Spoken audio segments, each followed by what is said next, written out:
Bonjour à tous, merci de nous rester fidèles. Tout de suite le sommaire de votre journal. Le Maroc décrit la campagne médiatique de l'Algérie et du Polisario qui tente de faire croire à l'existence d'un prétendu conflit armé au Sahara marocain. Dans sa lettre adressée aux 15 membres du Conseil de sécurité, l'ambassadeur représentant permanent du Maroc auprès de l'ONU affirme qu'il ne s'agit que de purs mensonges. Le chantier de la généralisation de la protection sociale sur les bons rails. Le Conseil de gouvernement a adopté 2 projets de décret y afférents.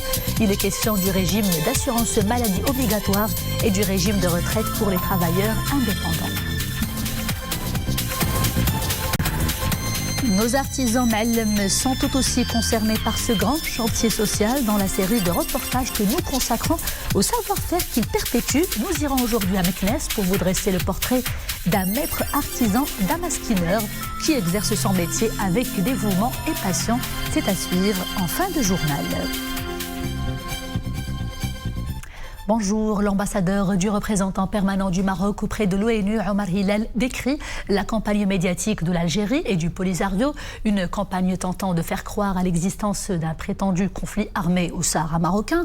Omar Hillel explique qu'il ne s'agit que de purs mensonges et d'une falsification de la réalité sur le terrain, des agissements dénoncés dans la lettre adressée par le diplomate marocain aux 15 membres du Conseil de sécurité en amont des consultations du Conseil sur le Sahara marocain, des consultations qui sont prévues aujourd'hui même. Mohamed Aïtchgar pour les détails. Dans sa lettre au Conseil de sécurité, l'ambassadeur représentant permanent du Maroc auprès de l'ONU dénonce, et je le cite, la campagne de propagande menée par l'Algérie et le Polisario en vue d'induire en erreur tant la communauté internationale que les populations séquestrées dans les camps de Tindouf en Algérie. Une propagande démentie non seulement par les rapports quotidiens de la MINURSO, mais également par la presse internationale. Le diplomate marocain souligne que le Sahara marocain connaît un essor de développement sans précédent qui en fait l'une des régions les plus avancées en termes d'indicateurs de développement humain, non seulement au Maroc, mais dans toute la région nord-africaine et au-delà.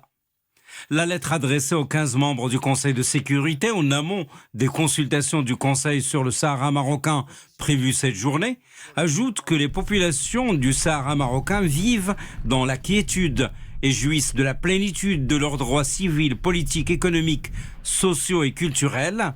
Ces populations contribuent au même titre que celles des autres régions du royaume à l'ancrage démocratique et au développement socio-économique du Maroc. Revenons sur l'action pacifique des forces armées royales à Al-Girgarat suite à un blocage illégal par les milices armées du Polisario pendant plus de 3 semaines. Le diplomate marocain rappelle que cette action pacifique et non offensive s'est déroulée en plein jour et en présence de la MINURSO et elle a permis de rétablir définitivement depuis le 13 novembre dernier la libre circulation des personnes et des biens dans ce passage routier. Omar Hillel réaffirme l'attachement du Maroc aux dispositions du cessez-le-feu, dont la supervision incombe à la MINURSO, une position responsable du Maroc qui a été réaffirmée par Sa Majesté le roi Mohammed VI au secrétaire général de l'ONU, Antonio Guterres, lors de leur entretien téléphonique du 16 novembre 2020. Le diplomate marocain ajoute que Sa Majesté le roi a souligné que le Maroc est fermement déterminé à réagir avec force dans le cadre de la légitime défense à toute menace à sa sécurité et à la quiétude de ses citoyens. Le diplomate marocain explique également que l'annonce par le Polisario, encouragé par l'Algérie, de sa renonciation au cessez-le-feu est une violation gravissime des résolutions du Conseil de sécurité, un affront à cet organe onusien garant du cessez-le-feu.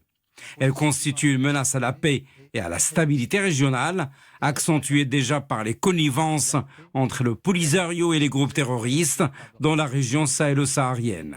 Le Polisario assumera entièrement les conséquences de ces actions déstabilisatrices de la région nord-africaine et au-delà, poursuit la lettre, qui informe les 15 membres du Conseil de sécurité que le Maroc poursuit sa coopération active et son soutien agissant à la MINURSO dans la mise en œuvre de son mandat de supervision du cessez-le-feu. Les membres de la MINURSO ayant été inclus dans la campagne de vaccination contre la Covid-19 est vacciné au même titre que les citoyens marocains. Le chantier de la généralisation de la protection sociale trace son sillon.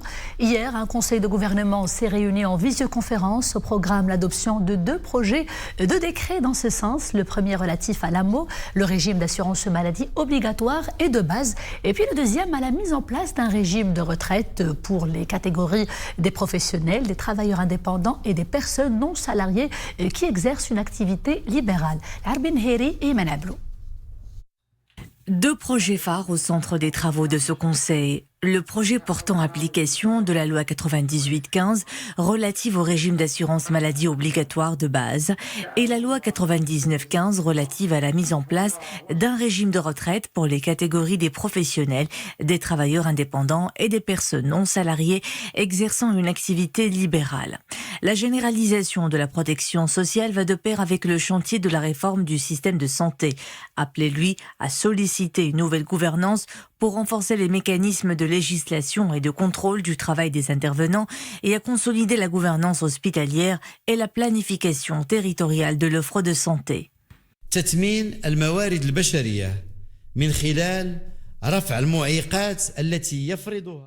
Parmi les principaux fondements de ce chantier figure la valorisation des ressources humaines en levant les obstacles imposés par la loi 131-13 sur la pratique des médecins étrangers au Maroc, en promulguant de nouvelles règles qui s'appuient sur le principe de l'égalité de traitement entre les médecins marocains et leurs confrères étrangers, puisque le médecin étranger pourra pratiquer sa profession selon les mêmes conditions appliquées à leurs confrères marocains et les médecins étrangers qui pratiquent actuellement au Maroc. الذين يمارسون المهنة حاليا في المغرب. Ce projet de réforme vise également à renforcer l'investissement étranger et attirer l'expertise et les compétences médicales étrangères, ce qui permettra d'une part de développer l'infrastructure de santé et assurer les équipements biomédicaux de grande qualité, et d'autre part d'encourager les compétences médicales marocaines résidentes à l'étranger à retourner dans leur propre pays pour y travailler et s'y installer définitivement. Également à l'agenda de ce conseil, l'adoption du projet de décret relatif au système de ciblage des bénéficiaires des programmes d'appui social et portant création de l'Agence nationale des registres. Le conseil a tout aussi approuvé le projet de décret visant la prolongation jusqu'au 30 juin 2021 de la période d'indemnisation des travailleurs des sous-secteurs de la restauration et de l'événementiel, des employés des espaces de jeu et de divertissement. Le révolutionnaire chantier royal de la généralisation de la couverture sociale, justement, il rassure les catégories professionnelles concernées. Plus que cela, il nourrit beaucoup d'espoir, surtout en ces temps de crise sanitaire, comme vous le savez, où plusieurs métiers ont été fragilisés.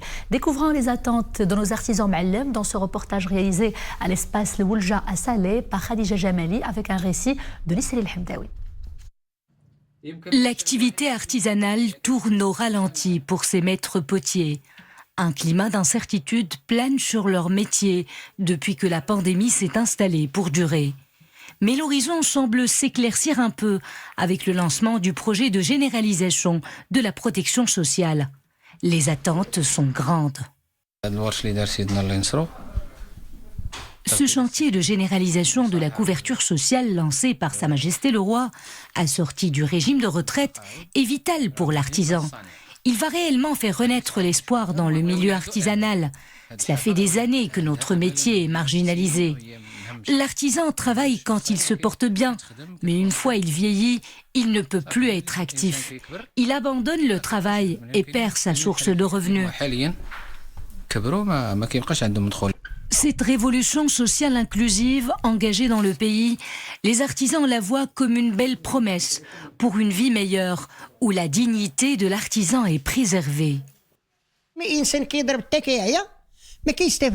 Vous savez, l'artisan travaille dur pendant des années jusqu'à l'épuisement. Et quand il n'est plus en mesure de travailler, il s'isole. À ce moment-là, ses amis cotisent pour l'aider à subvenir à ses besoins. Avec la généralisation de la protection sociale et le régime de retraite qui sera mis en place, les choses vont peut-être changer pour le mieux.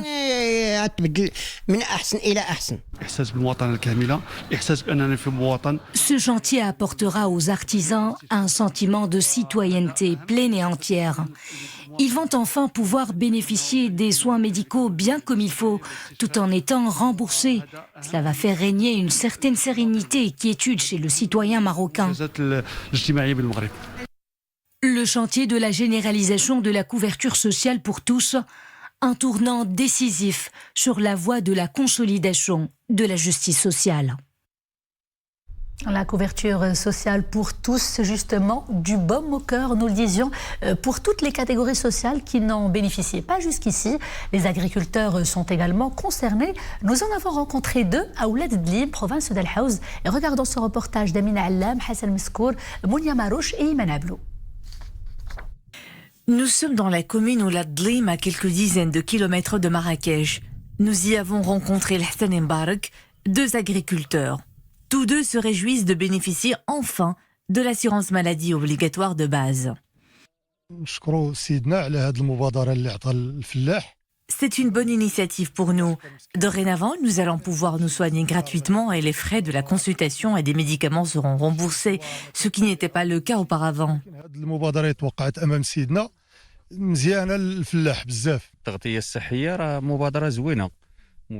Ce projet sera bénéfique pour nous tous. Nous allons pouvoir bénéficier pour la première fois d'une couverture sociale et même d'une retraite.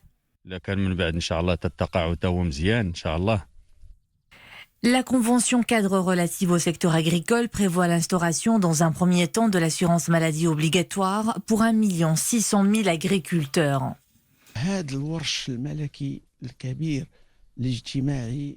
Ce grand chantier royal va assurer une vie meilleure à cette catégorie professionnelle, un projet qui va préserver leur dignité tout en contribuant à concrétiser l'égalité sociale. Le secteur agricole contribue à hauteur de 14% au PIB national. Les agriculteurs font partie des cibles prioritaires concernées par les dispositions de la généralisation de la protection sociale. Approbation hier à Rabat du plan gouvernemental intégré de mise en œuvre du caractère officiel de la langue amazigh, annonce faite par la commission interministérielle permanente chargée du suivi et de l'évaluation de ce chantier. Lors de sa première réunion présidée par le chef du gouvernement, la commission du chef du gouvernement, s'exprimant à l'occasion justement, Saadi Latmani, le chef du gouvernement, a souligné qu'il s'agit d'une feuille de route claire et harmonieuse pour tous les départements gouvernementaux dans les années à venir et que c'est l'aboutissement d'un débat national constructif sur la diversité culturelle et linguistique de la société marocaine en parfaite harmonie avec la forte volonté royale. Fin de citation. À présent, les chiffres liés à la campagne vaccinale au Maroc. Le nombre des personnes vaccinées avec la première dose à la date d'hier, 16h, atteint 4 684 557 personnes.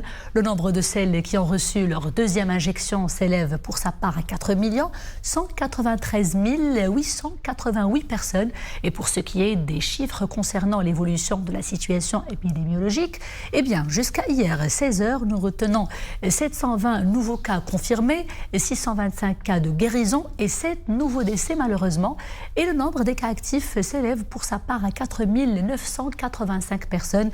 Et les cas sévères ou critiques sont au nombre de 376. 53 personnes sont intubées. Focus sur une activité traditionnelle perpétuée au fil des années, exercée avec un homme par un homme plutôt, qui a la passion jusqu'au bout des doigts.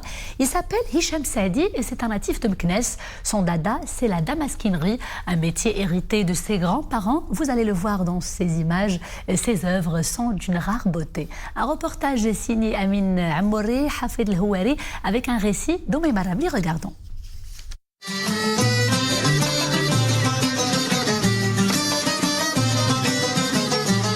Aucun geste ne se fait sans qu'il ne soit bien calculé. Pas de marge d'erreur pour Ma'allem Hicham Saidi. Chacune de ces créations est un hommage pour ses aïeux. Ce métier est un legs de mon père. Chez les Saïdi, nous sommes maîtres artisans damasquins de père en fils. Dans ce petit atelier de la capitale ismaélienne, Ma'allem Hicham Saïdi a formé des générations, perpétué un art ancestral qui date du XVIIe siècle. Il y a des années, la damasquinerie se limitait uniquement à de la gravure sur les armures de guerre, sur les fusils traditionnels, le mkhla et les sabres. Pendant la colonisation, l'école de Jam'i, qui est actuellement un musée, a permis de conserver cet art.